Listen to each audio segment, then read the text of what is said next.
एक और खबर की तरफ बढ़ते हैं, फिर हम कैप्टन साहब को लाते हैं। अमेरिकी हमलों से बचने का आखिरी मौका, समझौते पर ट्रम्प ने ईरान को दी फिर बड़ी धमकी। ईरान ने कहा हम हर तरीके से तैयार हैं। तो बहरहाल ये बार-बार धमकी, बार-बार इस तरह की चीजें ये क्यों हो रही हैं? क्या इसके पीछे मकसद है? इन तमाम चीजों को जानेंगे। हमारे साथ जुड़ गए हैं ग्रुप कैप्टन उत्तम कुमार देवनाथ जी, जो कि वॉर एक्सपर्ट हैं, मिलिट्री एक्सपर्ट हैं, मिडिल ईस्ट एक्सपर्ट हैं, और इसके अलावा जियो पॉलिटिक्स के पॉलिटिकल एनालिस्ट के तौर पे हम उन्हें देखते हैं। बड़ा अच्छा तजिया करते हैं ग्रुप कैप्टन उत्तम कुमार देवनाथ जी।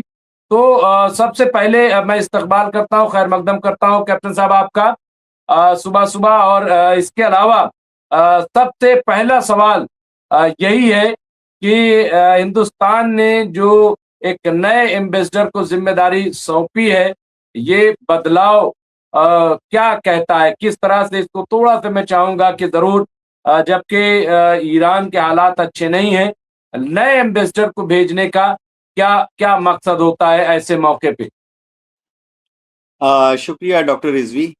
बहुत ही उम्दा खबर है कि भारत एक नए एम्बेसडर को ईरान भेज रहा है। पहले के जो एम्बेसडर थे उनका कार्यकाल पूरा हो गया था। आमतौर पर मिनिस्ट्री ऑफ एक्सटर्नल अफेयर्स से, यानी हमारे विदेश मंत्रालय से इंडियन फॉरेन सर्विस के ऑफिसर्स को ही आमतौर पर दूसरे देशों में बतौर एम्बेसडर भेजा जाता है।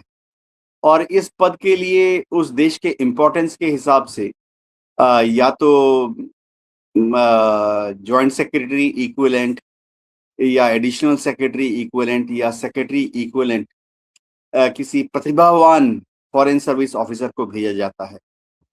ईरान फिलहाल जो भी एम्बेसडर भेजा जा रहा है बहुत इम्पोर्टेंट पद है। अभी भारत के रिश्ते ईरान के साथ अच्छे चल रहे हैं। पिछले अगर हम देखें, जब से ईरान में 1979 के बाद ईरानी रेवोल्यूशन के बाद से आयतुल्लाह खमेनी की सरकार ही बोल लेते हैं पावर में आई है। अब भारत ने कोशिश करके और ईरान ने भी कोशिश करके दोनों देशों के बीच में जो संबंध हैं, खास तौर से कल्चरल टाइज, उनको अच्छी तरह से जिंदा रखा हुआ है। ट्रेड, व्यापार में भी दोनों देशों ने एक बैलेंस रखा हुआ है। भारत बड़ी तादाद में ईरान से लगातार कच्चा तेल, गैस आयात करता रहा है। मैं 20 साल, 10 साल, 5 साल या पिछले साल तक की बात कर रहा हूँ। भविष्य में रोड मैप क्या होगा भारत का?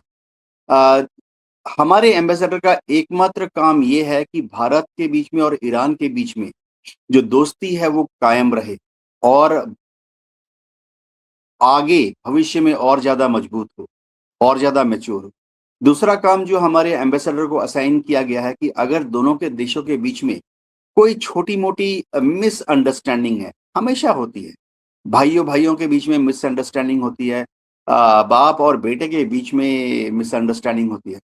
तो हमारे एम्बेसडर का बहुत बड़ा रोल होगा कि अगर भारत और ईरान के बीच में कोई मिसअंडरस्टैंडिंग हो गई है, तो उसको कम करना या उसको सॉल्व करना। अक्सर ऐसा होता है कि ईरान जो है वो कुछ कहता है और हो सकता है कि भारत उसको सही प्रकार से इंटरप्रेट ना करे। कई बार ऐसा भी होता है कि भारत कुछ कहेगा और हो सकता है कि ईरान ने उसका कुछ थोड़ा-सा हट के मीनिंग निकाल लिया। ऐसे में जो एम्बेसडर होते हैं वो जो विचार होते हैं उनका आदान-प्रदान करके एक मीठे अंदाज में दूसरे की बात को ज़्यादा तवज्जो देते हुए समस्या का समाधान ढूँढते हैं। जी डॉक्टर रिज़वी। बिल्कुल सही है, और ये आपने बरवक्त एक अच्छा मशवरा दिया है, मैं कहूँगा, अपने तजर्बे की बुनियाद पे। और मुझे पूरी उम्मीद है, क्योंकि हमारा चैनल जो है, हम ऐसा सोचते हैं, समझते हैं कि लोग इसे देखते हैं, पसंद करते हैं, और इसमें जो मशवरे होते हैं आम तौर से बातचीत के 2-3 दिन बाद वो चीज़ इम्प्लीमेंट कहीं न कहीं होती है, तो मुझे ऐसा लगता है। लेकिन खैर हम ये नहीं कहते, लेकिन जो मशवरा है आपका वो बहुत ही मुफीद है और इस पे हुकूमत हिंद को और जो हमारे नए एम्बेसडर हैं उन्हें इस पे गौर करना चाहिए और उन्हें मुनासिब लगे तो इस पे अमल भी करना चाहिए। मैं एक और खबर की तरफ कैप्टन साहब बढ़ता हूँ। जिस तरह से हमले पे हम बात कर रहे थे, हमला रुक गया है। लेकिन कल जैसा कि हम लोग कह रहे थे कि कुछ पता नहीं, आपने भी कहा था कि भाई बातचीत 2 बजे से होगी, लेकिन कहाँ होगी? किसके साथ होगी? क्या ईरान ने उस पे हाँ कहा, नहीं कहा? ये तमाम चीज़ें और बहुत फिर रात में जब हमने लाइव किया तो सब कुछ क्लियर हो गया। कुछ भी नहीं। ये डोनाल्ड ट्रम्प इस तरह की बातें हल्की क्यों करते हैं?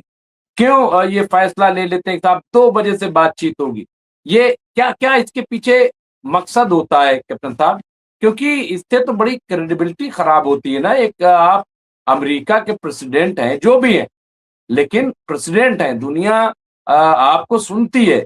लेकिन बार-बार इस तरह का झूठ बोलना बेतुकी। अभी भी रात में जब मैं लाइव कर रहा था, तो उन्होंने कहा कि 2-1 दिन में लोगों को पता चल जाएगा कि कहाँ मीटिंग हो रही है और क्या बातचीत हुई। तो क्या वाक़ई कोई खुफिया मीटिंग भी ऐसी हो सकती है? क्या है क्या कैप्टन साहब? ज़रा हम समझना चाहते हैं। डॉक्टर रिजवी, हो ये रहा है, खुफिया मीटिंग तो नहीं कहेंगे, लेकिन इंटरलोक्युलेटर्स हमेशा काम करते हैं, मध्यस्थ हमेशा काम करते रहते हैं। बिचौलिए तो नहीं शब्द इस्तेमाल करूंगा, लेकिन वेल विशर्स जो हैं, जो कि ईरान का भी भला चाहते हैं, अमेरिका का भी भला चाहते हैं, वो बैकग्राउंड में हमेशा काम करते रहते हैं।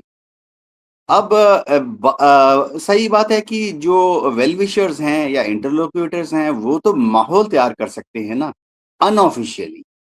लेकिन अगर बातचीत होनी है, उसको मीडिया में एक्नॉलेज करना है, तो प्रिंट मीडिया, इलेक्ट्रॉनिक मीडिया में, तो फिर बातचीत जो है फॉर्मल बातचीत होती है, जिसमें दोनों साइड के ही विदेश मंत्रालय के प्रवक्ता कहते हैं, हाँ, ऐसा बातचीत होगा।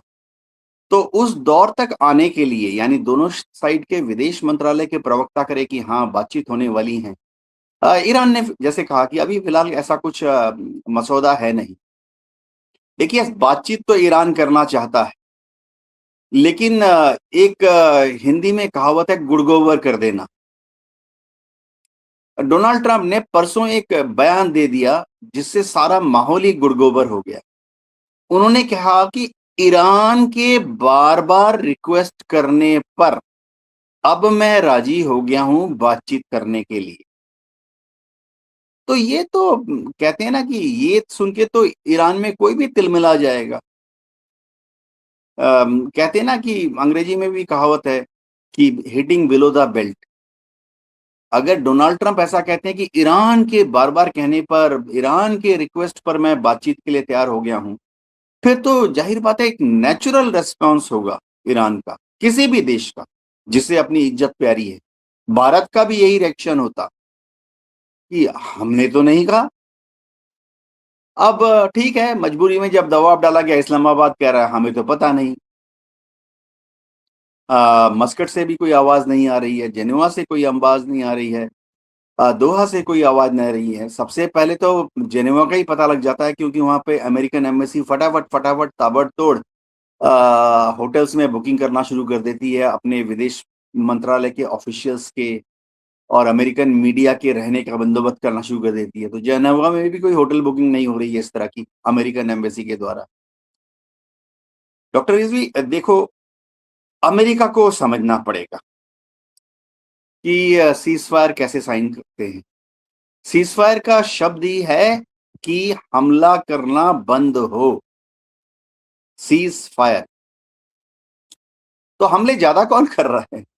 ठीक है, ईरान भी कर रहा है। ईरान कभी कभी इधर एक रॉकेट मार देता है, ईरान कभी कभी उधर एक मिसाइल मार देता है, लेकिन ज्यादातर अगर आप total number war head count करें कि चलो ईरान 1 दर्जन मिसाइलें मार देता है, उधर से अमेरिका 100 बॉम्ब गिरा देता है, तो ज्यादा आक्रामक कौन है? अमेरिका। तो सीज फायर जो है, यानी हमले बंद करो, हिंदी अनुवाद है, ये पहले अमेरिका पर लागू होता है और अमेरिका को वॉलंटरली हमले बंद करना चाहिए। अभी कुछ समय के लिए अमेरिका ने हमले बंद किए हुए हैं। मैं सिर्फ उम्मीद करता हूं कि वो ईरान को डराना बंद करे कि ईरान कहना नहीं मानेगा तो फिर से बमबारी चालू कर देंगे। फिर तो फिर वही ढाक के तीन पात, अमेरिका फिर से ईरान फिर से बोलेगा अच्छा बमबारी करोगे, अगर हम बातचीत नहीं करेंगे तो करो बमबारी। देखते हैं ईरान क्या फर्क पड़ता है। जी डॉक्टर रिजवी। और ईरान, कैप्टन साहब बिल्कुल सही बात कह रहे हैं आप। ईरान बार बार यही कह रहा है कि धमकी दे करके आप हमसे बातचीत नहीं कर सकते, झूठ बोल करके आप हमसे बातचीत नहीं कर सकते। और वरना आईआरजीसी ने कहा कि हम तैयार हैं, हम जवाब देने के लिए। तो ये जो बार बार झूठ बोलना, बार बार गुमराह करना और हालात जो है वो कैप्टन साहब, ये एक और जो ये कितनी बड़ी मुसीबत इनके लिए होगी कि जिस तरह से टैरिफ इन्होंने बढ़ाया था 25 स्टेट ने, अभी ये खबर आ रही है कि 25 स्टेट ने डोनाल्ड ट्रंप के खिलाफ मुकदमा कर दिया है। हाँ, कि आप जो है सुप्रीम कोर्ट के फैसले की खिलाफ वर्जी कर रहे हो, बड़ी चालाकी से आप टैरिफ जो है वो बढ़ा रहे हो, टैक्स जो है आप हम पे या टैरिफ दूसरों पे थोप रहे हो। तो ये इसको किस तरह से देखते हैं? ये हो जाए तो फिर मैं कुछ बड़ी खबरें आ रही हैं उस पर भी जिक्र करूँ। जी कैप्टन साहब। हाँ डॉक्टर रिजवी, देखिए जब डोनाल्ड ट्रंप टैरिफ बढ़ाते हैं तो वो सोचते हैं कि शायद वो दूसरे देश को यानी एक्सपोर्ट करने वाले देश को नुकसान पहुंचाने के लिए कोई हरकत कर रहे हैं। भारत का एग्जांपल दे देता हूं। हम उनको 100 रुपए में चावल, बासमती चावल एक्सपोर्ट करते हैं, वो कहते हैं 100% टैरिफ लगा देंगे। लगाओ। तो हमारा जो बासमती चावल है जब तक एक अमेरिकन की टेबल पे पहुंचेगा वो 200 रुपए किलो हो जाएगा। तो फाइनली अमेरिकन टैक्स पेयर को, अमेरिका की आम आवाम को बासमती चावल जो 100 रुपए में पहले खाता था अब 200 रुपए में खाना पड़ेगा। तो नुकसान किसका हुआ? महंगाई कहाँ बढ़ी? अमेरिका में। दूसरी चीज, दुनिया भर के ये दूसरे देशों पर जो अमेरिका टैरिफ लगा रहा है, भारत पे भी टैरिफ लगा रहा है, जहां से वो मशीन कंपोनेंट्स आयात करता है या इंडस्ट्रियल केमिकल आयात करता है या फार्मास्यूटिकल बल्क फार्मास्यूटिकल आयात करता है, तो उनका इस्तेमाल करके अमेरिका अपने यहाँ कुछ बना रहा है। समझिए वो कल क्या है कि हम चीन पर टैरिफ लगा देंगे 10%, क्योंकि चीन में जो भी है फोर्स लेबर का आजकल काफी फैशन चला हुआ है। तो चीन, अमेरिका में जो गाड़ी बन रही है उसका इन्वर्टर कहाँ तैयार हो रहा है? चीन में। तो जब चीन के इन्वर्टर बन के अमेरिका जाएगा, डोनाल्ड ट्रंप उस पर 10% एक्स्ट्रा टैरिफ लगाएंगे तो अमेरिकन गाड़ी की कीमत 10% बढ़ जाती है फाइनली असेंबली होने के बाद। तो अमेरिकन गाड़ी अमेरिकन के लोगों के लिए तो 10% ज्यादा महंगी पड़ती है। वो गाड़ी जब एक्सपोर्ट के लिए यूरोपियन मार्केट में जाती है तो यूरोपियन भी कहते हैं यार ये गाड़ी तो 10% ज्यादा महंगी है।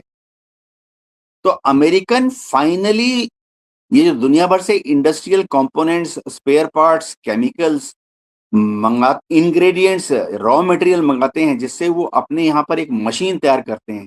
कैसे भी मशीन, वॉशिंग मशीन हो, टेलीविजन हो या कार हो, जब उसको वो एक्सपोर्ट करते हैं तो फिर यूरोप के लोग उतना कम खरीदेंगे कि यार नहीं ये अमेरिकन चीज तो 10% महंगी है, उसके मुकाबले एक चाइनीज कार खरीद लेते हैं जो कि 10% नहीं 20% ज्यादा सस्ती है। तो डोनाल्ड ट्रंप तो अपने पैरों पर ही कुल्हाड़ी मार रहे हैं। जी डॉक्टर रिजवी। बिल्कुल और अपने पैरों पे कुल्हाड़ी, इसमें दो राय नहीं है, मार रहे हैं और उनका नुकसान हो रहा है। और मुझे लग रहा है कि इसका असर आने वाले चुनाव में भी देखने को मिलेगा, क्योंकि 25 स्टेट जो है वो इस तरह से नाराज है। और यहाँ पे अरबाइन जो इस वक्त कैप्टन साहब चल रहा है, बड़े पैमाने पर लोग नजफ से करबला, कल हमने तस्वीर दिखाई थी। खबर यह है जयदीप सिंह बुंदेला साहब ने किया है कि अरबाइन तीर्थ यात्रा में ईरानी विदेश मंत्री अब्बास इराक्ची मौजूद मौजूद थे। और तीर्थ यात्रियों की आवाजें, अली हम आपके साथ हैं, ये अली जब वो कह रहे हैं तो ये मुश्तबा खामनाई, ये जो है उनके लिए है, मोहम्मद अली मुश्तबा खामनाई। तो ये ऐवान के साथ गूंजी आवाज। इसके अलावा एक और खबर, कतर, मिस्र और तुर्की के संयुक्त बयान है कि हम नागरिकों, चिकित्सा सुविधाओं और मानवीय सहायता कर्मियों की सुरक्षा और गाजा में सहायता पहुंचाने की मांग करते हैं। हम अंतर्राष्ट्रीय समुदाय से इजराइल पर युद्ध विराम समझौते का पालन करने के लिए दबाव डालने का आह्वान करते हैं। अब यहाँ पे देखिए, ये बात मैं 2 दिन से उठा रहा हूँ कैप्टन साहब, एमएमसी न्यूज़ इंडिया पे। ये लोग कहाँ हैं? क्यों खामोश हैं? क्यों नहीं बोल रहे हैं? बार-बार हमास भी कह रहा है कि भई हमें मार रहे हैं। अब ये आए हैं और ये डिमांड सिर्फ कर रहे हैं, जबकि हमास और गाज़ा के लोगों का कहना था कि भई कुछ अमली इक़दाम करो, कुछ कदम उठाओ, कुछ करो, लेकिन अब ये सिर्फ जो है अंतर्राष्ट्रीय समूह से ये डिमांड इन्होंने की है। बहरहाल यहाँ पे एक और राइटर्स की खबर आई है। एक सर्वेक्षण से पता चला है कि लगभग 1 दशक में पहली बार आर्थिक प्रबंधन के मामले में डेमोक्रेट रिपब्लिक से आगे निकल गए हैं, जिसमें 37% पंजीकृत मतदाताओं का कहना है कि अमेरिकी अर्थव्यवस्था के प्रति डेमोक्रेट का दृष्टिकोण बेहतर है, जबकि रिपब्लिकन के लिए ये आंकड़ा 36% है। अब यहाँ पे आप देखिए, ये तमाम ऐसी चीजें कैप्टन साहब आने लगी हैं और ऐसा पूरा लग रहा है कि एक माहौल बन रहा है। एक और बयान आया है नेतन्याहू का। मुझे लगता है कि राष्ट्रपति ट्रंप की सोच ये है कि वो वैश्विक अर्थव्यवस्था को ढहते हुए नहीं देखना चाहते। अब ये इनका बयान आया है कि आर्थिक व्यवस्था को कुल मिला करके कैप्टन साहब, क्या लग रहा है कि जो डोनाल्ड ट्रंप हो या नेतन्याहू ने सोचा था ईरान के ताल्लुक से, उस सोच के मुताबिक चीजें नहीं हो रही हैं कैप्टन साहब?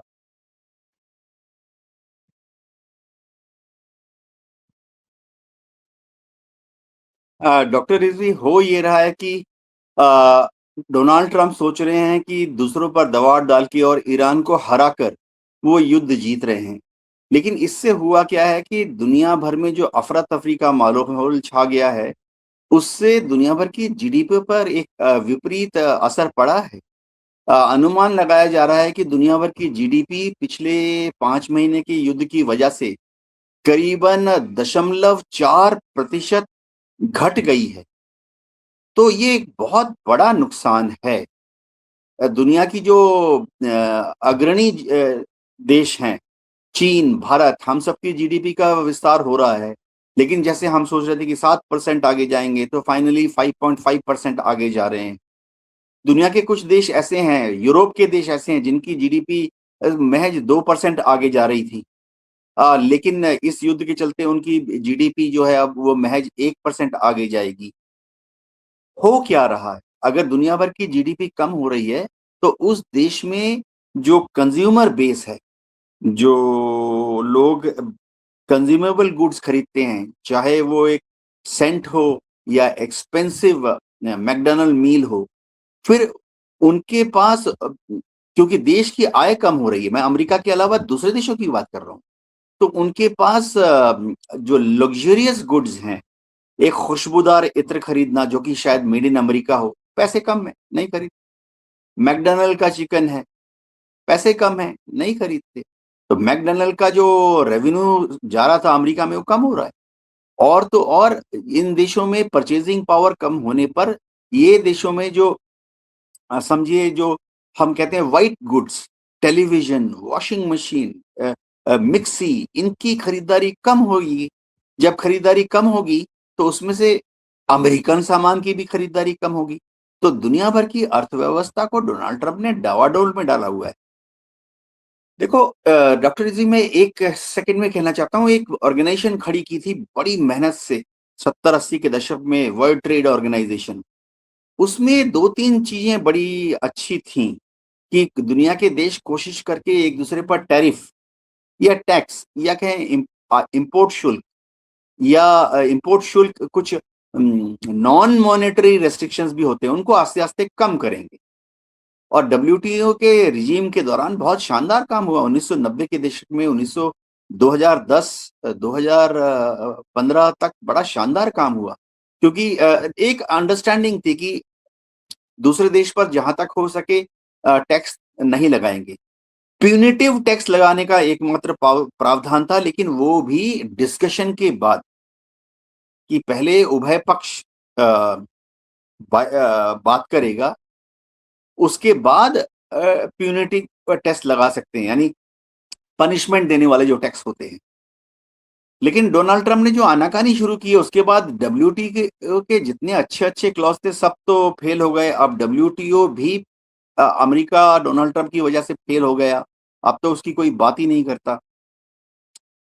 तो अगर डोनाल्ड ट्रंप इस तरह से टैरिफ लगाते रहेंगे तो नुकसान अमेरिका का है। देखिए भारत से हमें क्या फर्क पड़ता है, हम फार्मास्यूटिकल एक्सपोर्ट करते थे अमेरिका को बड़ी तादाद में दवाइयां। अमेरिका में अगर हमारी दवाइयों का कंजम्पशन कम होगा तो हम उसको यूरोप में, अफ्रीका में, मलेशिया, सिंगापुर में बेच देंगे। लेकिन अमेरिकन टैक्स पेयर के पास भारतीय दवाई अगर कम पड़ जाएंगी रिटेल शॉप में तो उसे दूसरे देशों में मैन्युफैक्चर्ड महंगी दवाइयां खरीदनी पड़ेंगी। तो डोनाल्ड ट्रंप करोड़पति हैं, 100 करोड़पति हैं, उनको समझना चाहिए कि अमेरिका में भी आम लोग हैं जो महज साल के $1 लाख कमाते हैं।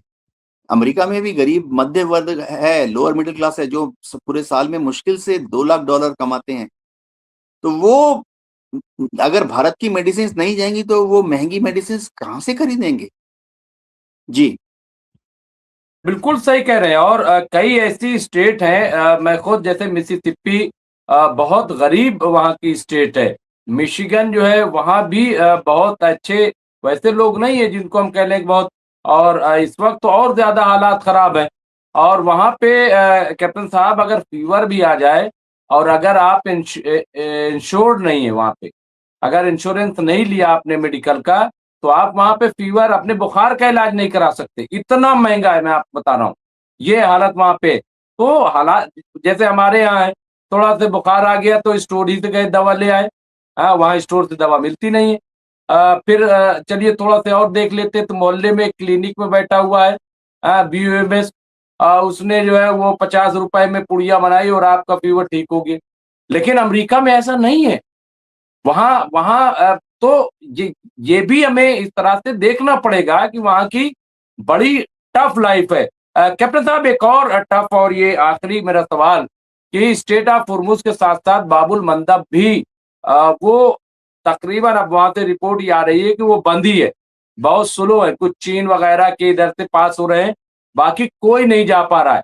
तो ये तो बड़ी मुसीबत हो जाएगी।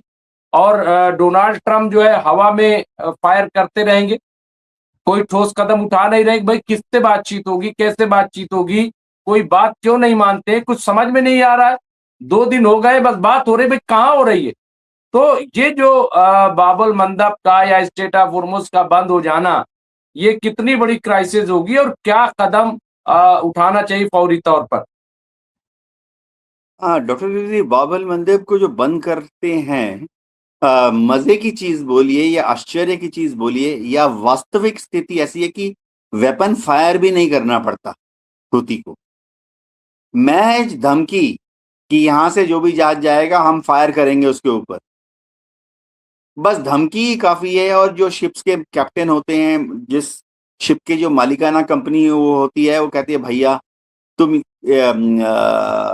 जापान से जा रहे हो यूरोप, पूरे अफ्रीका का चक्कर लगा के चले जाओ, खतरा मत लो। तो जर्नी जो है वो 7,000 किलोमीटर ज्यादा लंबी हो गई, जर्नी में 2.5 दिन ज्यादा लग गए।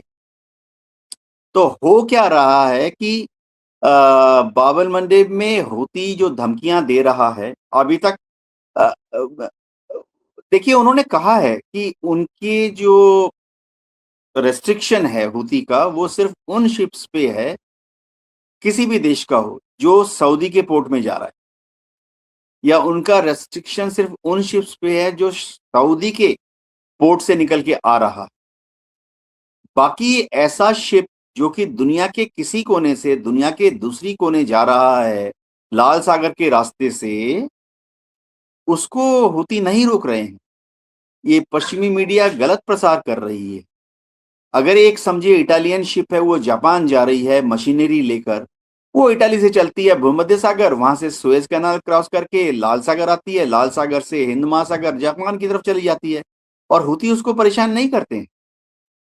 हुती ने कहा कि सिर्फ वो जहाज जो सऊदी के पोर्ट की तरफ जा रहे हैं बाबुल मंदिर को क्रॉस करके, या सऊदी की पोर्ट से निकलकर बाबुल मंदिर के सामने से होकर वापस जा रहे हैं अपने देश में।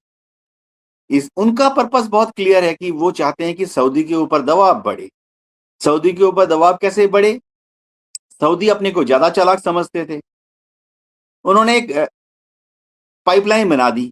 उनके ज्यादातर कच्चे तेल के कुएं कहां पर हैं सऊदी के? लाल सी की तरफ नहीं है। सऊदी के कच्चे तेल के ज्यादातर कुएं पर्शियन गल्फ की तरफ हैं।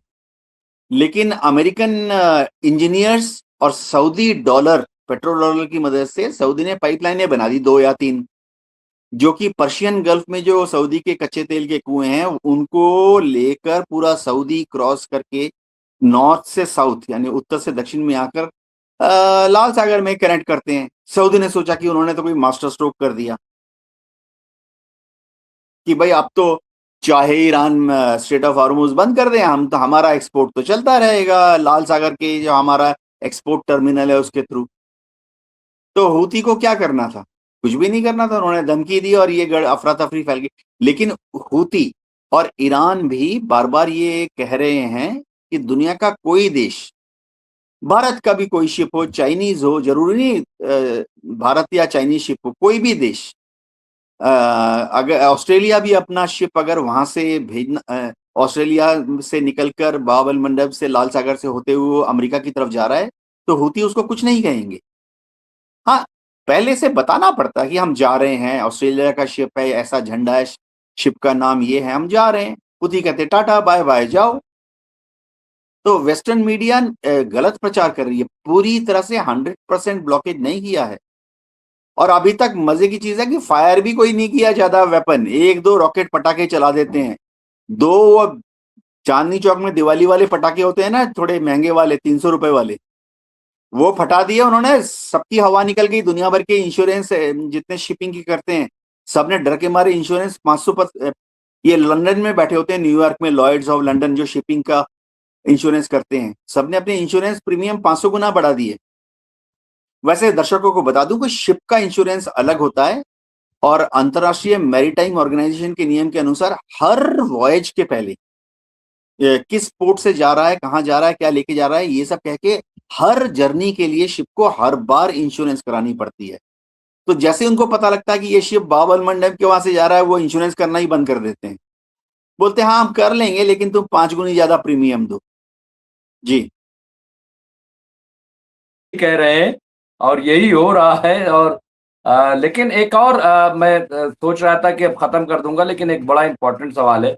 सैयद अब्बास शराक्शी ने सऊदी अरब के जो अपने हम मनसब है उनके वजीर खारजा, उनसे कल बात की है और बातचीत में जाहिर सी बात है सारी बातें सामने नहीं है, लेकिन जो रिपोर्ट में आई है वो ये कि एक तरीके से सऊदी को ये कहा है कि हम देखिए बातचीत तो करेंगे लेकिन अगर हमें कोई हमला करता है तो हम किसी को बख्शेंगे नहीं, और अगर कोई जगह इस्तेमाल होगी चाहे वो सऊदी हो कोई हो तो उसको भी हम नहीं छोड़ेंगे। ये बात जो सामने आई है।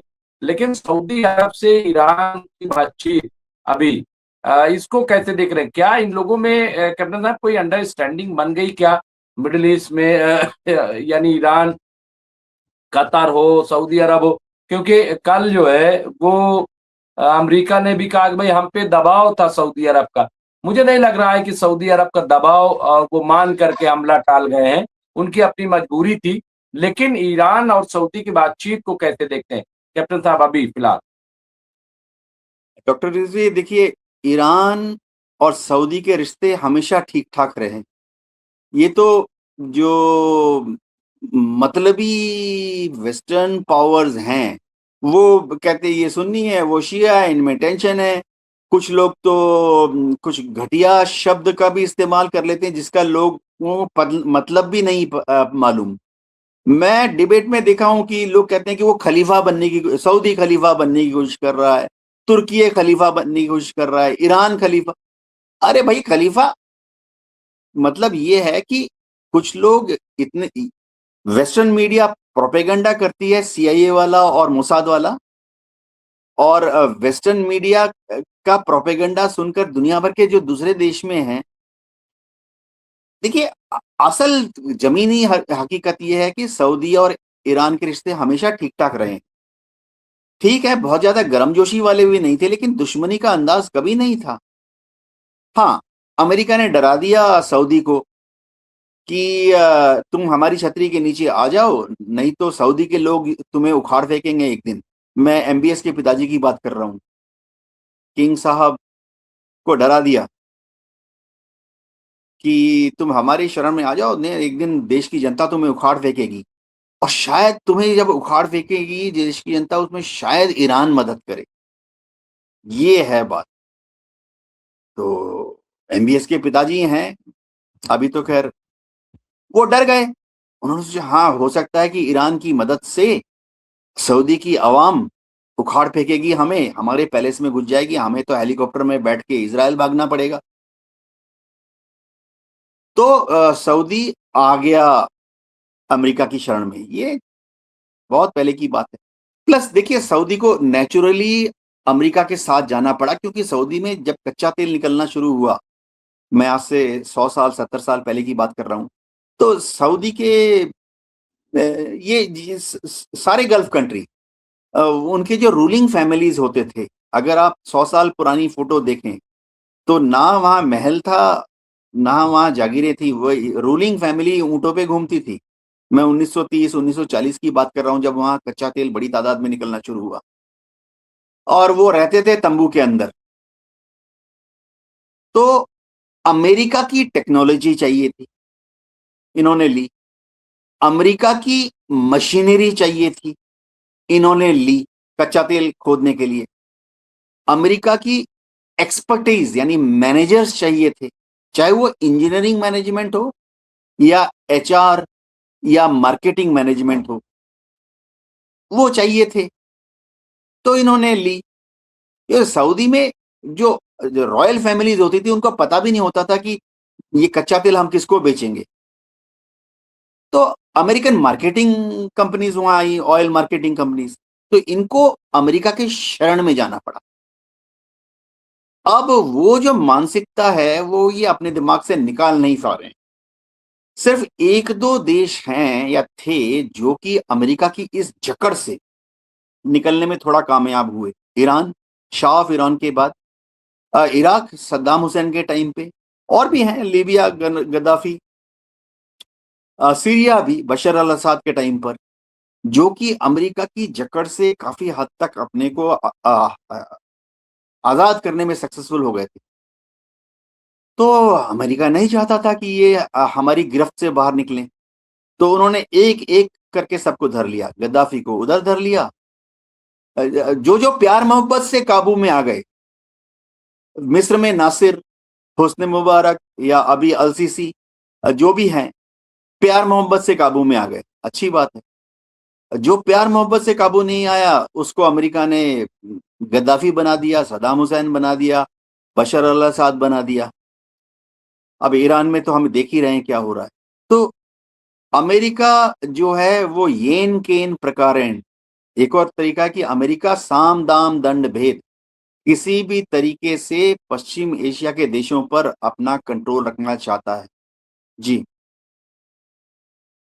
बिल्कुल ये सही कह रहे हैं और ये सही सूरत हाल है। तो बहरहाल बहुत-बहुत शुक्रिया ग्रुप कैप्टन उत्तम कुमार देवनाथ जी, आपने बहुत ही तफ़सील से और ख़ास तौर से जो अरब हैं उनके बारे में आपने जो ज़िक्र किया है, और सच्चाई यही है कि अमेरिका जो है इनका फ़ायदा उठाता रहा है और इनको डराता रहा है, और अब शायद आँख खुल जाए। लेकिन कब तक हालात होंगे मुझे अभी फ़िलहाल तो दूर-दूर तक नहीं दिखाई दे रहा है। लेकिन जो भी होगा हम इस पे अपनी नज़र बनाए रखेंगे, और फ़िलहाल जो है वो अमेरिका और इज़राइल, ईरान, ये किस तरह से आपस में बैठे, इस पर सारी नज़र होगी। बहुत-बहुत शुक्रिया ग्रुप कैप्टन साहब, आप हमसे जुड़े और बातें की। इंशाल्लाह फिर हम आपकी खिदमत में हाज़िर होंगे और फिर जो भी अपडेट होगी उस पे बातचीत करेंगे। बहुत-बहुत शुक्रिया। जय हिंद।